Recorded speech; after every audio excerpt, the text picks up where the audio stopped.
Eu acho que assim, o SEB ensina alguns valores que são primordiais, né? Pelo menos para mim, né? É assim, a vida em comunidade, eu acho que é um dos preceitos principais. A forma como a escuta era feita com os pais e com as crianças era uma forma. Eu acredito também que, por exemplo, a questão da amizade, né? Eu estudei em outros colégios, em faculdade, e eu tenho um grupo, né, na minha escola, sei lá, tinham 40 alunos na turma.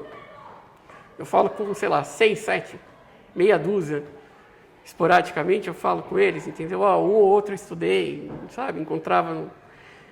Mas aqui não, cara. Aqui, por mais distante, por mais diferente que sejam as áreas, né? Eu acho que essa amizade intrínseca entre a gente é muito grande, né? Querendo ou não, se eu, sei lá, encontro o Ticão, que foi da minha turma, ou a Vivi, que foi da minha outra turma, né? Independente, eu sinto que eu estou com eles de novo e eu posso fazer as mesmas brincadeiras, porque eles sabem como eu sou, eles conviveram comigo por muito tempo. Lelê do céu! Tudo bem, Martinha? Tudo jóia. Então tá bom. Pra mim, hoje está sendo super especial. Primeiro porque você é o primeiro de 3 filhos de uma família que ficou, acho que foi o pai que ficou mais, foi o pai que ficou mais tempo no SEB. 31 anos, mais ou menos. 31 anos de SEB. Eu entrei neném aqui e a última saiu foi a minha irmã, né, a Milena. A Milena saiu com 2013. 30 anos acompanhando o SEB, sua família, né? Direto. Os 3 pequenininhos bebês. E depois é engraçado que a gente vai passando, né? Eu digo, Matheus, vai acontecer isso, agora você vai ter isso. Só que as coisas vão mudando ao longo do tempo, né? Assim, eu acho uma barata, isso é importante também, né? Eu tô achando o máximo você estar aqui hoje. Quando eu encontrei muito legal. Eu fiquei muito feliz também. Ele falou, não sei se você vai conseguir, porque ele é super atarefado. Não, eu tenho uma agenda um pouco cheia, né? Eu trabalho bastante durante a semana. E de final de semana eu tinha alguns plantões, né? Mas agora eu falei, não, esse projeto eu achei muito bacana. Quando vocês entraram em contato comigo, né? Eu falei, nossa... Foi super pronto, respondeu assim, claro que eu vou. Eu acho que todo mundo merece uma resposta, né? Mesmo que demore um pouco, mas merece uma resposta. Então conta, Lelê, nesses 50 anos pra gente tem sido extremamente importante reencontrar os ex-alunos e saber o que aconteceu na vida deles. Claro. Depois que você saiu do SEB, seus irmãos ainda ficaram, mas um monte de coisa aconteceu. O que aconteceu na sua vida? E era mó barato isso, né? Porque quando eu saí, eles estavam aqui, né? E invariavelmente eles me chamavam para vir para cá. Eles falavam, vai ter festa junina, vai ter, não sei, uma festa XYZ, que a gente acabava vindo esporadicamente, né? Teve a formatura, eu lembro de ter vindo na formatura deles e tal. Então, eu fiz bastante coisa, né? Eu tô com 39 anos, né? Faz 1 milhão de anos, né? Quase que eu saí do SEB. O SEB tem 50 anos, a gente tem 40. Então, praticamente, a gente entrou 10 anos depois, né? Eu acho que, assim, eu saí do SEB, né? Eu fui para Nossa Senhora. E aí, quando eu cheguei na Nossa Senhora, era outra dinâmica, né? Por quê? Porque aqui eu fiquei praticamente 15 anos, né, e com todas as dificuldades que eu tive, do problema de saúde, né, e você, a Mônica, a Parê, a Isamar, são ex-professores, professoras até hoje, né, e independente do cargo, vocês sabiam as dificuldades que eu tinha, as necessidades que eu tinha. Quando eu fui para esse outro ambiente, eu tive que aprender a driblar todas as dificuldades, não que as pessoas fossem não entender, mas elas não estavam acostumadas com aquela dinâmica que eu tinha, enfim. Então foi tão desafiador, eu acho que é essa a palavra, né? Desafiador para mim, quanto para a escola também que estava me recebendo, né? Mas era uma escola maior, era uma escola em que você não tinha aquele acolhimento tão proximal que a gente teve desde pequeno no SEB, né? Eu acho que é a grande diferença entre do SEB, né? Eu falando com as meninas da minha turma, que tem até filho aqui, né? Qual que é o grande diferencial que vocês sentiam quando vocês saíam? Porque eu tinha esse desafio da questão da saúde, da mobilidade e tudo mais. E, ao mesmo tempo, aqui eu conseguia me sentir acolhido e as pessoas estavam prontamente a me ajudar, apesar das dificuldades que eu também tive aqui. Mas lá não, era uma coisa nova. Eu tinha que ensinar e a lidar com pessoas que não estavam acostumadas, da mesma idade. Então, foi um aprendizado. Depois de lá, eu fiz cursinho, né? Eu fui fazer faculdade, eu viajei bastante, assim, eu tive o privilégio de poder viajar, eu acho que não é todo mundo que tem esse privilégio, mas eu tenho muitas experiências em vários países que eu já morei, e eu sou médico hoje, né? Fiz residência e continuo estudando até hoje, desafios novos. E é isso aí, hoje eu tenho uma agenda. Agora eu estou mais calmo, eu estou tentando mudar um pouco. A gente vai ficando mais velho, a gente tenta mudar um pouco o nosso foco, né? Mas eu lembro do meu pai aqui com a Milena, e agora eles estão na faculdade, e estão saindo de faculdade. Enfim, eu falei, não, é bacana ver isso, é bem bacana. Lelê, você falou das questões de saúde que sempre rodearam, né, a sua vida e as relações e tudo mais. E aí você pensou em trabalhar com saúde? Na verdade, assim, desde pequeno, né, desde que eu estudava aqui, eu sempre tive um afinco por saúde, né? Eu sempre falava para minha avó que eu ia ser médico. Uhum. Então, eu acho que assim, né, pode parecer meio banal, assim, mas eu acho que quando a pessoa tem uma certa particularidade por uma determinada área da vida, ela tende a seguir aquilo, né? É difícil você ver uma pessoa, eu gosto, sei lá, vamos supor, de viajar. É difícil a pessoa não estar relacionada com viagem, né? Provavelmente ela ou trabalha para poder viajar, ou ela trabalha com viagem, ou ela faz alguns meios para poder fazer isso. Então, eu acabei indo para essa área, que eu gosto muito. Eu gostava de outras áreas. Qual é a área? Quando eu era pequeno, eu queria ser 3 coisas, né? Eu queria ser bombeiro, eu queria ser piloto de avião, mas piloto de avião de caça, e queria ser médico. Aí, conforme eu fui crescendo, eu fui vendo, bombeiro, eu não vou ter físico para isso. Piloto de avião, eu tenho que ser alto. Na época, né, lá atrás, eu tinha que ser alto, enfim. E você não podia ter nenhuma deficiência física e tal, tudo mais. Aí eu falei, vou para medicina, que é uma área que eu gosto, e eu acho que eu vou me dar bem. Então, eu acabei indo para a terceira opção que eu tinha. E qual especialidade, Lelê?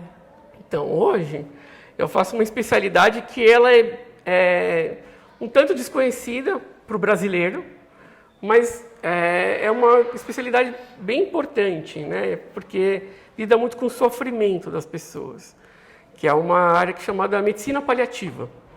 Hoje eu lido com medicina paliativa e eu faço medicina em dor, medicina da dor.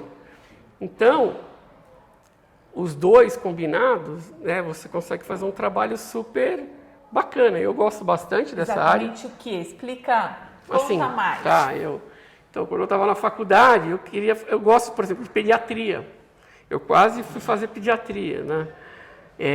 Eu gostava também de, por exemplo, microcirurgias. Então, por exemplo, cirurgia do ouvido, cirurgia plástica facial. Eu fui fazer uns estágios fora que o pessoal até, vamos lá fazer e tal. E eu acabei vindo para cá, eu sou clínico, né, eu sou médico da família, eu sou clínico e eu faço medicina paliativa hoje. O que é isso? É uma medicina que lida com doenças extremamente graves, que na maioria das vezes, né, em 99,9%, são doenças que você não tem cura, mas isso não significa que você vai morrer daquela doença.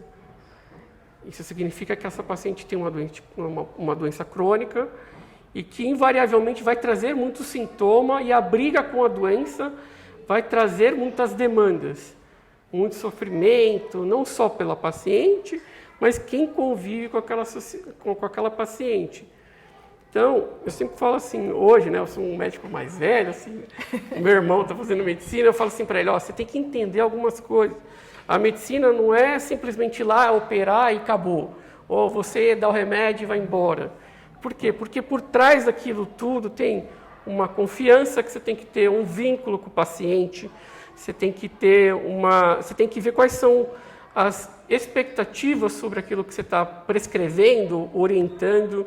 Então, você tem que trabalhar de tudo isso da melhor forma, da melhor comunicação possível, sem ser uma pessoa muito invasiva, mas também você não pode ficar muito com receio, senão você não passa aquela confiança para o paciente. E isso acontece nas mais diversas etapas do adoecimento, desde o início, né, até o final, quando ele está morrendo também. Porque eu acho que o que é o mais difícil aqui no Brasil, a gente passar para a sociedade que as doenças crônicas, elas servem como um aprendizado, no fim das contas. Porque todo mundo vai morrer? Vai morrer. Só que a diferença que a gente faz no meu trabalho, meus colegas de trabalho, é como você morre. Todo mundo acha que vai morrer, que nem no filme, que fecha o olho e descansou, mas na verdade não é o que a gente vê. Tem muitas etapas até chegar nesse momento. E você precisa de um bom profissional para chegar nesse momento, entendeu? Você fala, então bota esse paciente para dormir. Não é tão fácil. Ninguém é múmia, né? Ninguém fica lá assim, paradinho, de olho fechado, achando que agora vai vir aqui o anjo da guarda e tudo vai ser do jeito que a gente quer. Não. Então, ao longo da minha carreira, eu fui descobrindo isso e fui tendendo a essa área. É uma área complexa, não é uma área simples, mas é uma área que dá muita satisfação, para mim, pelo menos, como ser humano, de valores, o que é importante de valores. Então, eu acho que é isso. Você está falando e eu estou aqui pensando, já começa a dar uma dor no coração, assim, porque eu acho que lidar com a morte não é um assunto simples. Não é. Né? Toda vez que a gente tem a possibilidade de conviver com isso de alguma forma, sempre envolve... Você pode até estar um pouco mais tranquilo em relação a viver um ciclo, mas isso não quer dizer que você não sinta e não sofra aquela perda, né? Todo paciente tem uma história, todo mundo tem uma biografia. Aquela pessoa ela é importante para alguém. Então, eu fico imaginando, às vezes, né, a gente se debate com alguns médicos mais novos, recém-formados, ou que estão na residência, eles não estão tão acostumados com, vamos dizer assim, com essa pegada, né? Então, você lidar com a morte não é fácil. Só que eles têm que entender que aquilo não pode se tornar mecânico, não tem que se tornar uma coisa automática. Porque, por mais que aquela pessoa seja indesejada, né, no pior dos cenários possíveis, seja uma pessoa de rua, ela é filha de alguém, é mãe de alguém e merece o mesmo respeito, independente de quem ela for. Se ela é um refugiado da África, um refugiado da Tanzânia, não importa, ou da Tanzânia não, né, porque é da África, uma outra pessoa da China, do Japão, da Mongólia, não importa.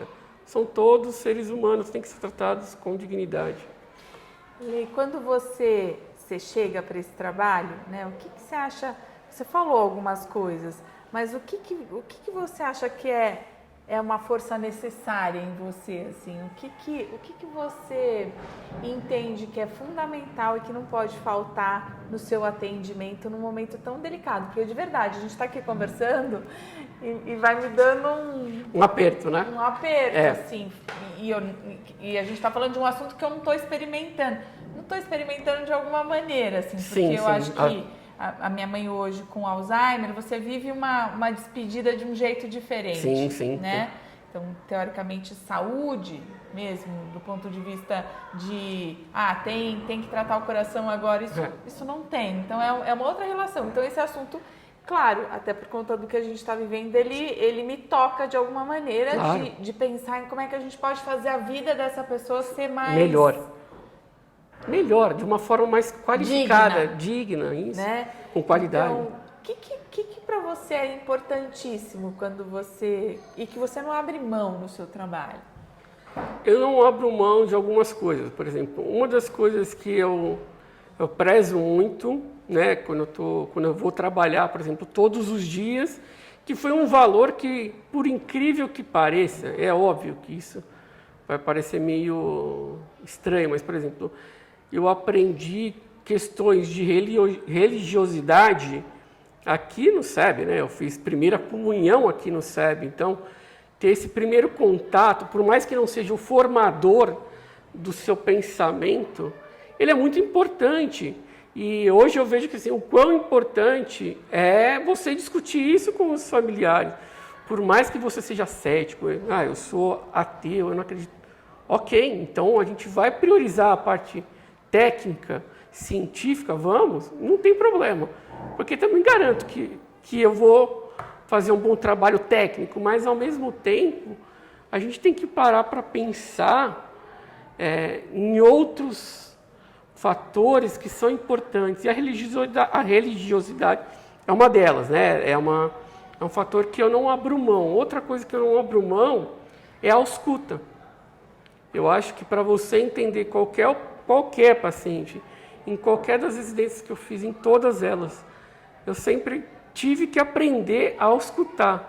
Por mais que eu seja falador, que eu seja, às vezes, mais categórico em afirmar uma coisa, em argumentar as coisas, eu tenho que ouvir. Porque a sua impressão é muito importante para como você vai conduzir aquilo. Né? Eu falo sempre isso para todos os meus amigos, todos, até do SEB. Eu falo assim, ó, independente se eu vou te passar um remédio que você acredita ou não, eu não gosto de tomar remédio. Tudo bem, você não gosta de tomar remédio, eu também não gosto. Mas, responde para mim, isso aqui é melhor ou como? Então, por exemplo, você está com uma infecção X. Você toma esse remédio, você toma esse outro remédio. Eu não tomo nenhum dos dois, eu vou tomar água. Então, mas a água, você pode ter essas pior. Então, vamos tentar de outro jeito? Vamos tentar fazer este outro caminho? Que seja um remédio mais simples, você toma, 3 dias, 4, 5 dias. Tá bom para você? Eu tenho que entrar em acordo, porque não adianta, eu não sou um ditador. Eu só estou aqui para orientar as pessoas e eu tenho que ouvir. E a parte religiosa, ela é muito importante para o meu trabalho, principalmente. Imagino que até ouvir qual é o princípio de cada um que você está atendendo. Exato, a gente teve... Na minha escola da medicina, eu tive que aprender, eu tive aula. Falou, você tem que estudar essas religiões porque as doutrinas são diferentes. Isso não significa que eu tenha que segui-la ou que impô-la para o paciente. Você tem... Não. Mas eu falo assim, se você fizer mal, não vai fazer. Você já procurou saber se isso é importante para você ou não? Então, isso é uma coisa que eu sempre coloco. Eu acho muito, muito importante. Eu não estou falando... É lógico que tem um espaço para você por isso. Porque eu imagino que o paciente se sinta de alguma maneira, de novo assim, acolhido. Quer dizer que o que eu penso, né, o que eu vivo, ele está me acolhendo. O que eu acredito, exato, tem importância para você. Claro. E tem sempre importância. Porque se você for parar para pensar, tudo que é imposto não é bacana, não dá certo por muito tempo. Tudo que você impõe não dá muito certo. Tudo que você sugere, ou que você orienta, explicando os diferenciais, dentro do tempo certo, a tendência daquela pessoa pegar aquilo para ela e aplicar é muito maior. Então, por exemplo, a Nazaré, vamos pegar aqui. A escola deu grandes valores para todos os meus colegas. Mas o fulano é revoltado, o Beltrano é, qualquer coisa do gênero. Paciência, numa comunidade que você pega de, 600 pessoas, sempre vai ter o viés, sempre vai ter o lado que é certo ou errado, ou o ruim, que você julga de ruim bom, né? Mas sempre que você fala assim, olha pessoal, tomar vacina é bacana, né? São condutas populacionais de comunidade, você vai ver que vai ter uma boa adesão àquilo. Mas o meu filho, o meu pai, eu fiquei... Tá, você em quantos? Porque eu não estou impondo. Você toma se você quiser. E se você pensar no próximo, é bacana que você execute. A gente viu isso recentemente na pandemia. A pandemia foi um limitador aí acho que para a humanidade muito grande, né? De ouvir mais, de valorizar coisas que são importantes.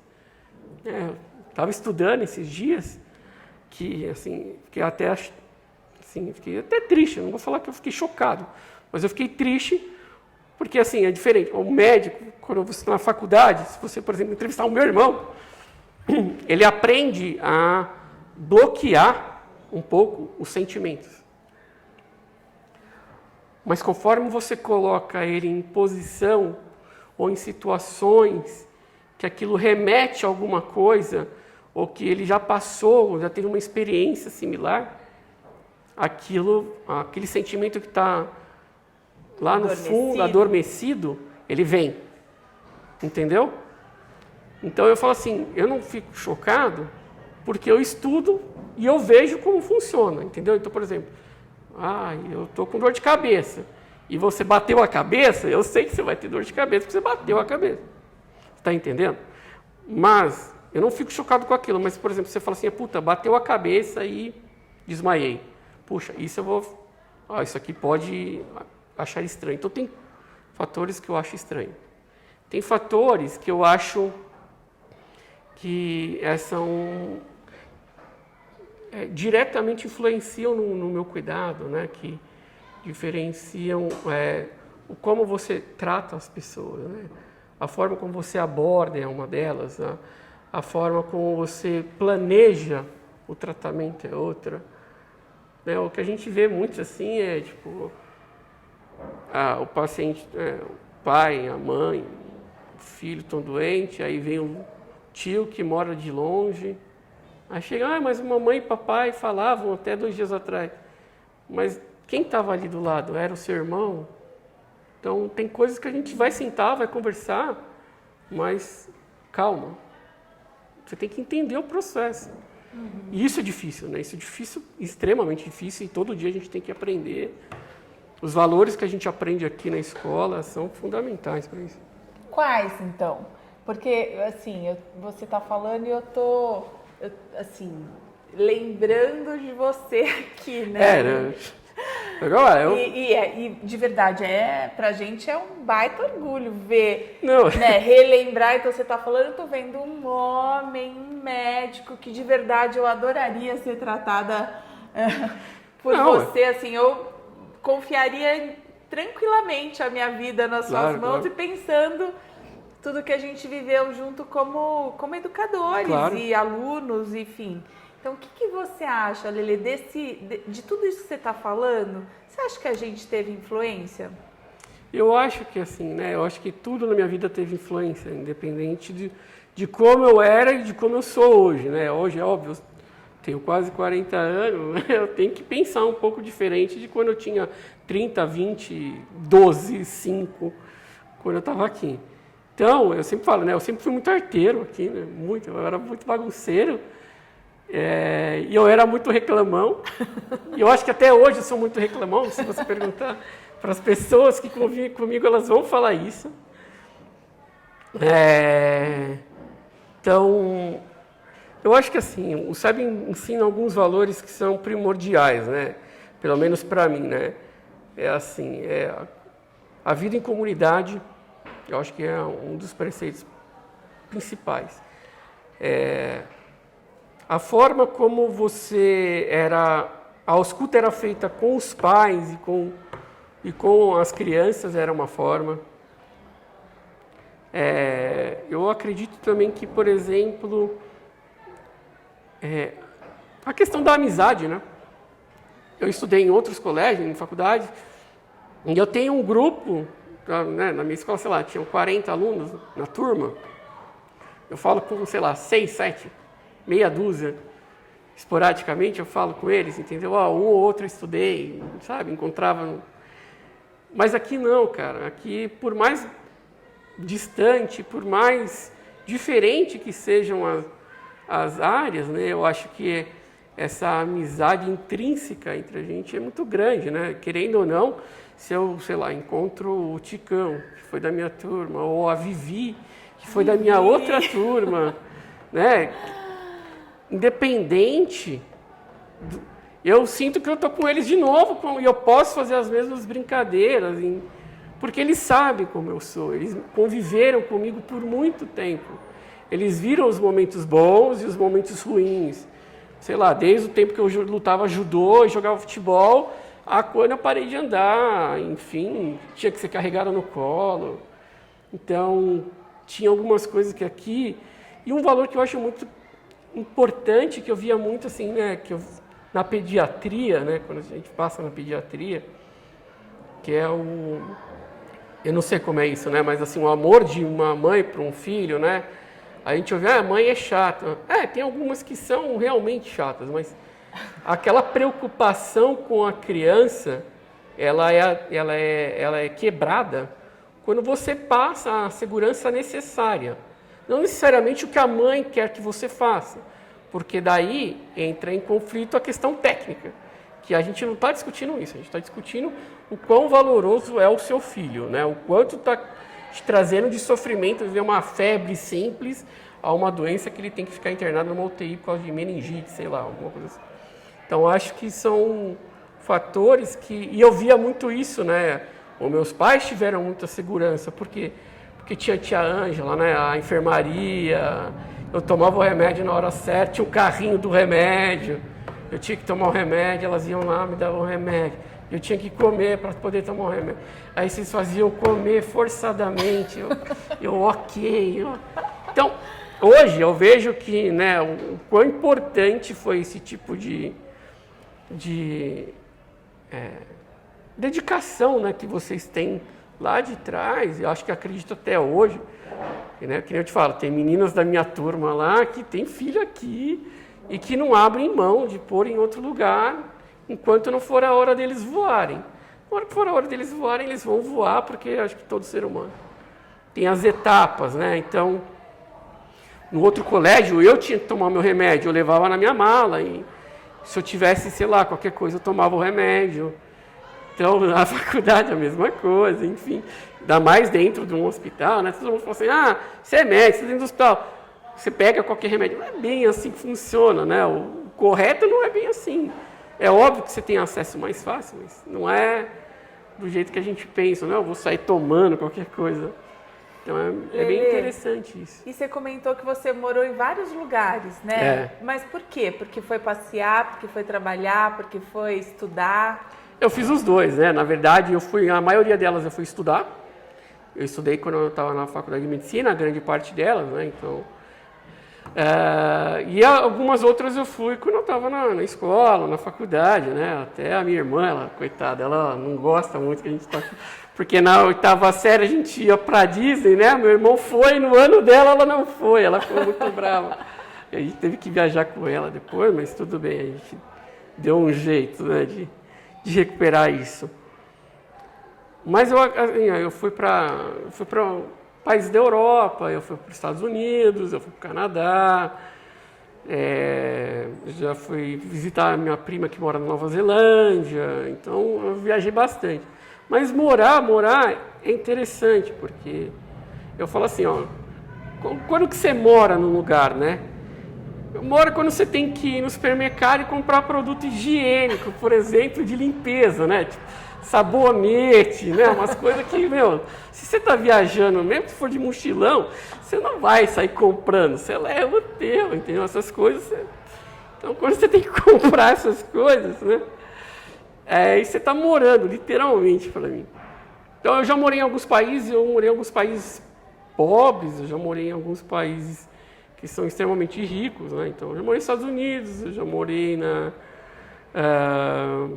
eu morei em Portugal, morei na Grécia. Quando eu morava na Grécia, eu fazia um estágio lá específico na faculdade, e aí a gente foi para a Bósnia. A Bósnia é ali do lado, né? A gente ia para a Bósnia fazer alguns...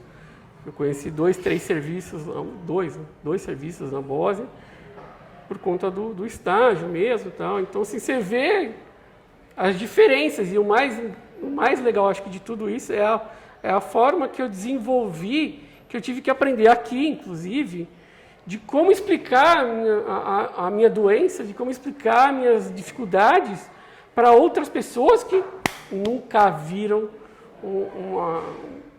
uma pessoa, um estudante com tanta dificuldade visível fazendo aquilo. Então era mó barato, assim, tipo, teve uma vez que eu fui num camping, se não me engano,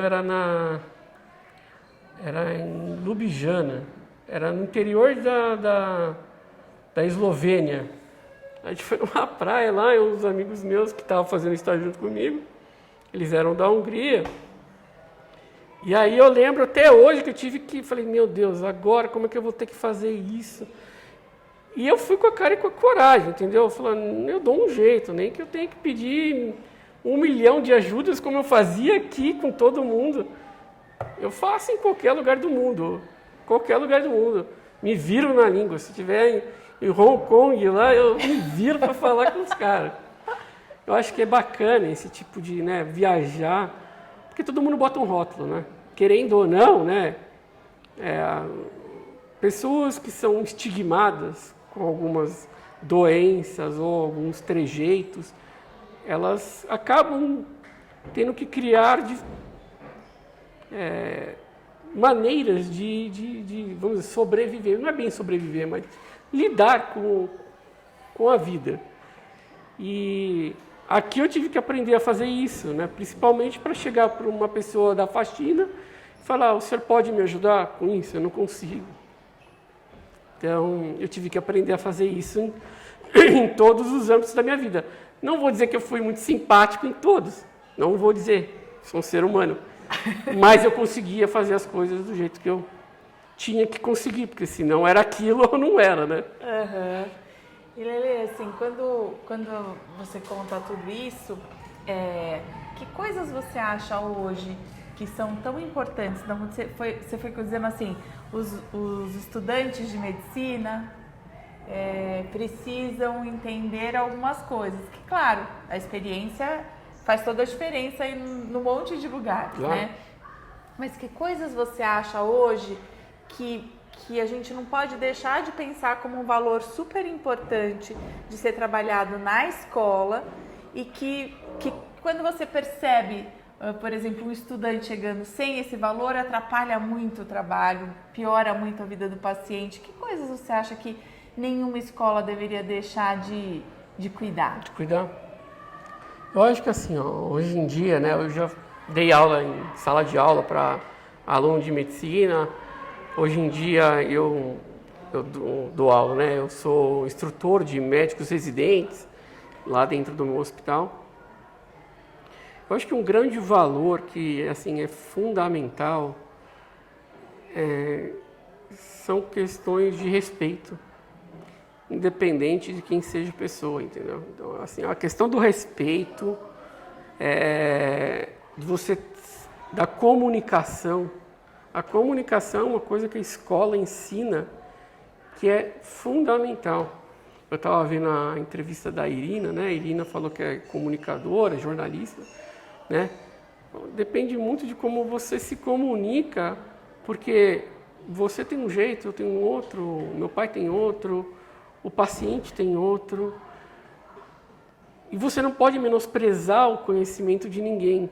Eu não quero que você saiba o que eu estudei por, 10 anos, 12 anos, que é o tempo aí que eu vou fazer de formado, mas eu não posso querer que você saiba as questões técnicas, mas eu tenho que saber conversar com você da forma mais digna e respeitosa possível, porque eu vejo muito que a comunicação atrapalha uma série de fatores, nos estudantes de medicina principalmente. Eles chegam muito crus para falar com os pacientes. A pandemia prejudicou muito isso com a questão do distanciamento. Quando você isola uma pessoa, ela perde todo o parâmetro de como ela se comporta em alguns momentos, entendeu? Eu acho isso de extrema importância na escola. A escola não está aqui só para ensinar matemática, português, beijo para todas as professoras. mas eu era um excelente aluno. Só que não, né? Mas eu vejo que o respeito que o aluno tem com o professor, a criança tem, por exemplo, quando ela vai numa festa, como ela se comporta frente a um idoso. Isso tudo são valores muito importantes para mim, que não pode faltar e a gente tem que tentar passar, entendeu? Porque você tem que passar a segurança, né? Eu falo sempre isso. Eu falo para o meu irmão porque é o que está mais perto de mim como aluno. Mas quando eu dava aula, eu falo, pessoal, vocês têm que passar, por mais que vocês não saibam, e está tudo bem não saber, porque vocês estão aprendendo. Quem é arrogante, mete o topete lá em cima e fala que sabe tudo. Mas a forma como você fala implica em várias coisas. Você pode simplesmente colocar coisas que são verdades de uma forma diferente. Entendeu? E olha só, você está falando uma coisa extremamente importante, né? Porque eu sinto que às vezes a gente... as pessoas de maneira geral, né, ficam tão preocupadas em o sucesso e os bons resultados e a proatividade, enfim, e tudo isso está valendo, não estou tirando lógico. da frente, né? Eu acho que são preocupações que a gente tem que ter mesmo, quando a gente entende que a gente é uma escola e que é importante que as pessoas tenham a possibilidade de descobrir suas potencialidades, Claro. né? Se descobrirem potência em alguma coisa, o quanto que isso é forte, né? O quanto que isso é importante. Tem toda essa outra formação, esse outro desenvolvimento, porque tudo que você falou, a gente está falando de comportamento, né? De coisas que são aprendidas. Aprendidas, né? Né? Assim, a gente não nasce gentil, a gente não nasce comunicativo, a gente não nasce colaborativo, a gente não nasce humilde. Humildade é alguma coisa que a gente aprende, né? E a gente aprende com as vivências que a gente for tendo ao longo da vida. E para mim, eu acho que isso hoje talvez seja um assunto extremamente importante para você. Não vou falar de português e matemática que você brincou, porque é isso, se a gente não trabalhar com essas questões, sei lá, a gente é qualquer outra coisa, um clube, mas não é uma escola. Então, é claro que isso faz parte do contexto, mas só isso não chega a lugar nenhum, né? Porque não adianta nada eu ser um bom técnico e na hora que eu tiver que interagir com o paciente, eu não ter o mínimo de habilidade social possível para poder compreender a dor desse outro, né? Uma coisa que eu achei muito interessante, eu acho que não é nem questão da comunicação, é uma coisa que eu... Quando estava na faculdade ainda, na faculdade não, eu já estava acho que na residência. Eu não sei quantos anos fazia que eu não falava com alguém do SEB, da minha turma, da primeira turma, né? Do Ticão, da Paloma, aí da Giovana. E eu lembro que eu falei com o Ticão por acaso conseguiu meu telefone e eu falei com ele, e uma coisa que foi uma notícia que eu fiquei muito feliz, foi que o SEB tinha colocado elevador. Eu falei, caraca, eu falei assim, em anos, eu falei, meu, que maneiro, tá ligado? Que maneiro. Porque assim, é uma forma de inclusão, quando você pega... É que no meu caso era diferente, mas... Porque as pessoas me levavam para cima e para baixo, elas não deixavam eu ficar sozinha. Quando eu ficava sozinho, alguém achava estranho e me botava nem que fosse na quadra para ficar lá, né, nos anos que eu estava bem doente, para não ficar sozinho, para ficar vendo alguém, sei lá, jogando bola ou brincando. Então, é uma forma de inclusão muito importante. A escola está toda né? pronta para receber pessoas cadeirantes, enfim, com dificuldades, que seja lá qual for. De qualquer ordem, assim. Depois a gente vai para a quadra também, é tudo rampa agora. Eu vi. Você viu? Eu vi. Uhum. Eu vi quando a gente veio aqui, né, no aniversário. Você circulou. Eu dei uma andada porque eu falei, nossa, antigamente tinha uns puta buraco. Eu falava, meu Deus, né? Era super difícil, mas a escola, de alguma forma ou de outra, né, os profissionais e o pessoal da minha turma, eles davam um jeito de me colocar dentro. A vontade de incluir, né? Sempre teve presente, né? Não vou falar que era sempre mil maravilhas, não, mas aí também é plausível de se entender, sabe? Às vezes eu tinha que ficar esperando alguém me ajudar, mas vinha. Eu não ficava lá, eu não perdia o dia inteiro lá sentado na frente, Sim, eu ficava muito na escada aqui, eu ficava na frente da escada ali esperando alguém me ajudar a descer. Então, de ver essa transformação, né, quando eu falei com ele, eu falei, pô, que maneiro, né? Pelo menos alguma coisa eu devo ter inspirado eles, né? Alguma coisa. Eu achei muito bacana, né? Porque eu acho que na minha época, era uma outra época, né? Em termos de ensino, em termos de educação, do que era prioridade ou não. E eu acho que tanto para mim, quanto para minha família, quanto para a escola, principalmente, eu fui o primeiro aluno com deficiência física, né? Então, essa transformação ao longo dos anos, né? Mesmo com meus irmãos aqui, eles comentavam, agora não tem mais isso, agora você vai lá pro berçário, tinha um puta degrau desse tamanho, e agora tem uma rampinha. Então, a forma como a escola se dispôs à reforma e a incluir, sempre foi muito inclusiva, mas com essas, né, reformas, vamos dizer assim, mais... Com essas atitudes práticas. Práticas, né? Isso que eu ia falar, mecânicas, eu acho que foi muito sim, para alguma coisa. Eu falei, devo ter servido para alguma coisa na escola, com certeza. E eu fiquei muito feliz com essas mudanças, assim, do SEB. Que bom. Lelê, assim, eu tô aqui de verdade, assim, como é prazeroso, né, a gente poder... Eu entregaria a minha vida na sua mão. Que isso, não precisa né? não. Assim, eu vou avisar meus filhos que, ó, Leandro Torres é o cara, pode deixar ele vir para cuidar de mim. Então é um orgulho de ver. Faço com o maior prazer. E como é bacana também a gente conversar hoje adultos, não mais na relação de Lelê, vem aqui. Vem aqui. Vai tomar advertência. Olha a paciência com as pessoas. Eu acho que e a gente está aqui hoje falando, e muitas coisas que você reconhece como sendo necessárias. Olha como é engraçado. Você se deu conta de que você falava, eu reconheço que faltava paciência. Mas eu acho que isso é um grande valor que eu era um ser humano. reclamão e tudo mais. E hoje você fala o tempo inteiro da importância disso na sua vida, né? E você fala isso para os seus irmãos, alunos, para os meus alunos, né? Para as pessoas que você ajuda a formar na sua profissão, você coloca isso como um valor. O tempo inteiro isso apareceu na sua fala. E como é lindo de ver, né? Assim, bacana. Que bom que você gostou. Então, para mim, assim, eu tô emocionada, tô muito feliz de você estar aqui. É bacana, eu também tô. A família que ficou mais tempo no SEB. 30 anos! Representada aqui. E a sua prontidão para vir falar com a gente, para estar aqui. Eu sei que a sua agenda é super corrida. Super obrigada, Lelê. Assim, para mim foi fenomenal. Tem alguma coisa que eu não te perguntei que você gostaria de falar? Deixa eu ver.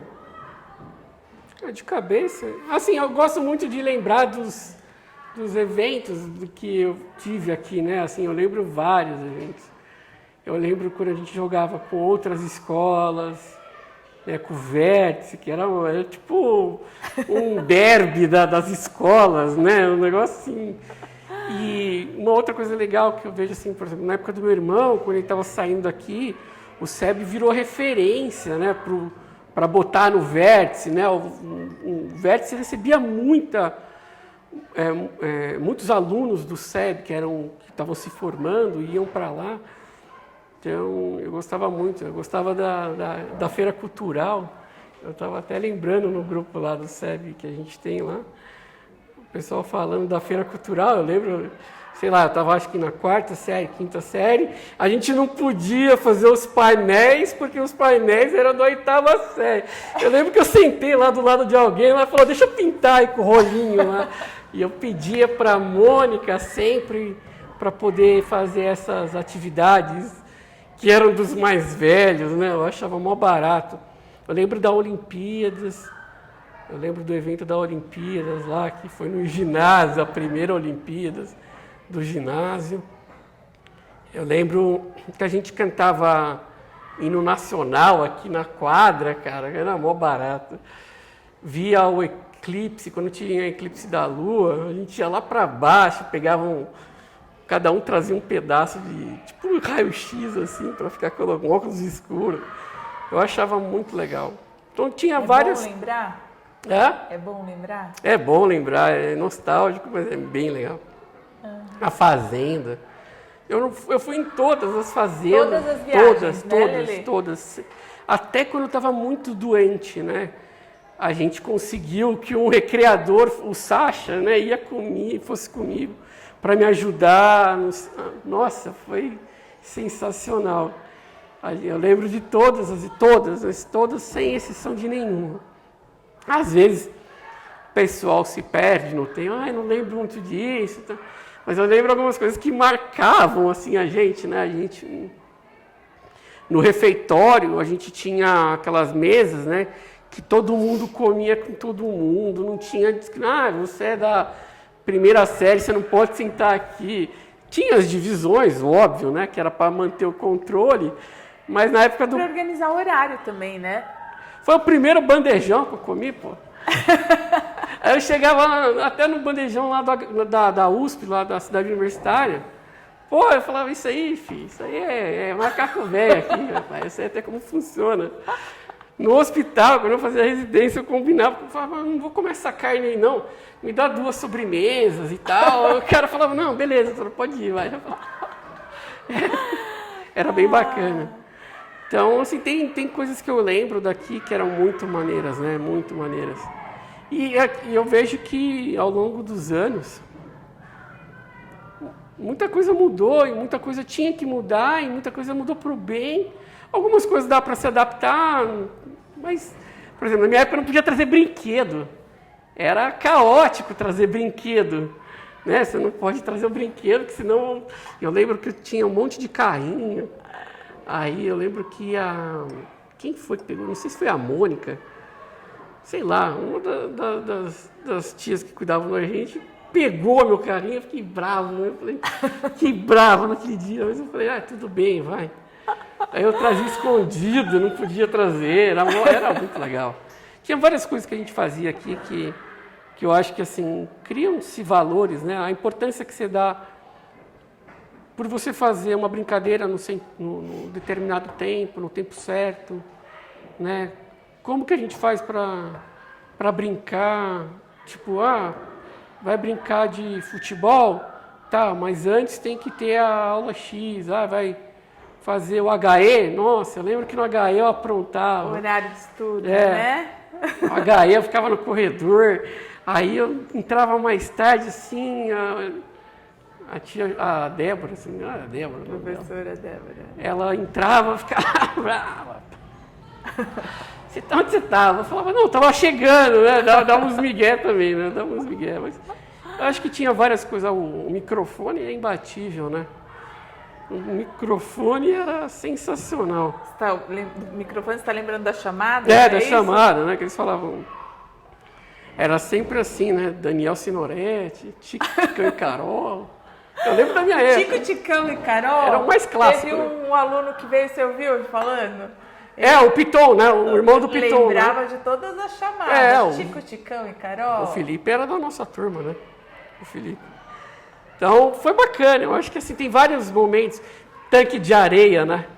Pô, guerra de batata. Ninguém sabe. Você fazia a guerra de batata com caneta Bic ali, as batatonas e jogava nos outros. Era muito legal. E eu acho que grande parte que a gente vivenciou aqui, né? Você acaba levando, né? Mesmo que seja mínimo, para a sua vida, né? Foi bom. Foi muito bom. E foi uma delícia te receber aqui, viu? Muito obrigada.